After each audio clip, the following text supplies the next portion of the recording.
Being an every other weekend dad is hard. But you got this. Hey, this is Todd. Happy Father's Day to all of you single dads, and welcome to the Thrive Singles Podcast. Whether you're single again or still single, stop hating being single and learn to thrive.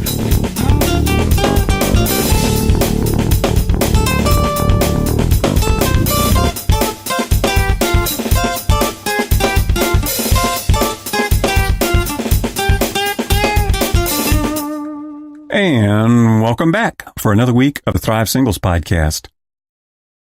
Since this weekend is Father's Day, I have a few tips for those of you who find yourselves single dads this Father's Day, or even worse, like I was an every other weekend single dad. It's heartbreaking to the point of being almost unbearable. Before the divorce, you're a present and highly engaged father.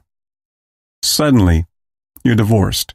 You find yourself forced into this role of being a part-time single dad. The story of my divorce, of any divorce, is a story of loss. There can be loss of finances, house, social status, sex, touch, and many other small and large losses. Each of these carries with it its own unique pain. But for me, maybe the most painful loss of all was the loss of time with my children. I hated the every other weekend arrangement.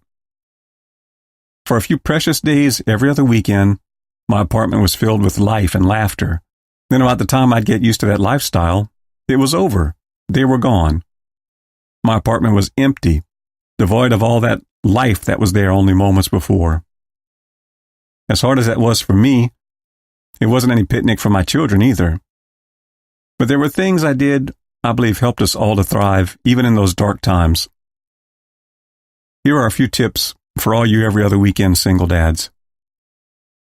First and foremost, tell your children over and over and over that the divorce was not their fault. Even if you think it seems obvious, reaffirm that to them repeatedly. This is especially important for younger children, but it goes for the older children too. Secondly, never make your children into messengers for you and your ex. If you and your ex-spouse need some intermediary, find a reliable, neutral adult to fill that role. Your kids have enough to deal with without being thrown into the middle of the verbal sparring between you and your ex.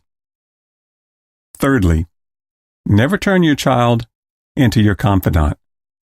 If you need someone to share your struggles with, work out your angst with, or especially if you need someone to talk about your ex with, make it an adult. In fact, you will need someone to talk about these things with, but find a few stable, caring people who will be loving and honest with you. Just make sure they're mature adults. Your children didn't ask for this. They have their own issues to work through right now. Never burden them with your stuff. This is time for you to be the adult. Be their parent. Be their comforter, not another burden on them.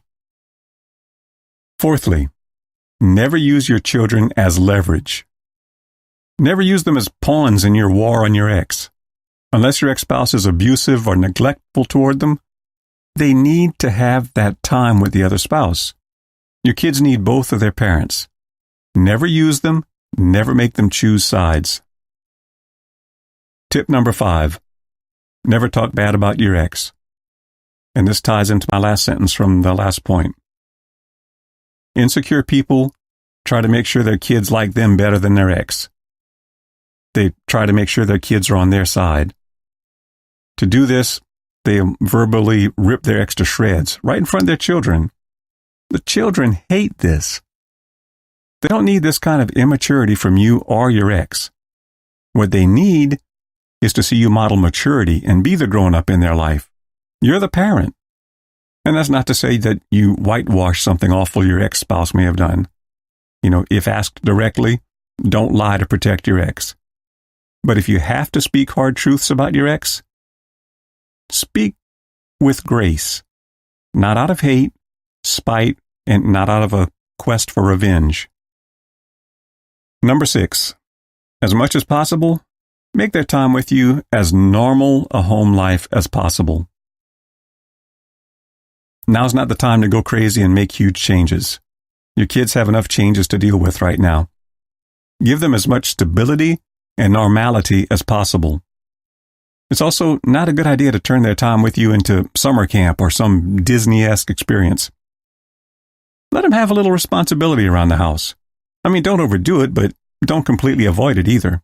Keep it age-appropriate and at a level consistent with what they had before. We all wonder if our kids think about us and miss us while they're away. So, hint number 7 is to give them something to remember. Give them something to look forward to and give them moments with you to remember. That doesn't mean you have to spend a ton of money to buy their affection. It has less to do with giving them gifts and more to do with lavishing them with your attention. Which leads us to hint number 8. Don't try to outbid your ex-spouse for your children's affection. Do kids appreciate gifts, gadgets, and spending money? Absolutely. But what your children want from you more than stuff is your attention, your positive attention. I hate this, man. When I'm out shopping, I see so many kids getting nothing but lectures, scoldings, and shushes. Let your children have the best gift of all, you. Get down on the floor, play games with them. Watch things with them that they want to watch, within reason. Let them help with whatever you're doing. Make time to be with them and listen to them. As much as you try to normalize things with your children, holidays will be radically different after the divorce. So, hint number 9 is to establish some new traditions. Think about what made the holidays special when you were a kid. And ask your kids, what would they like to do for the holidays? If at all possible, work those things into your new holiday celebrations. You might be surprised. Different might actually be better. Tip number 10. Make the most of the precious little time you do have with your children. They need you. They need your love, your encouragement, and your attention. This tip naturally flows from the last few tips. If you're going to have any semblance of a normal home life, it'll take making some memories, giving them the attention they need, and creating new traditions. It'll require being intentional and carefully prioritizing your time. Make the most of your time together. Go deep. Connect. A single dad can still be a very effective dad. As a single dad, you now have a lot less time with and influence on your children.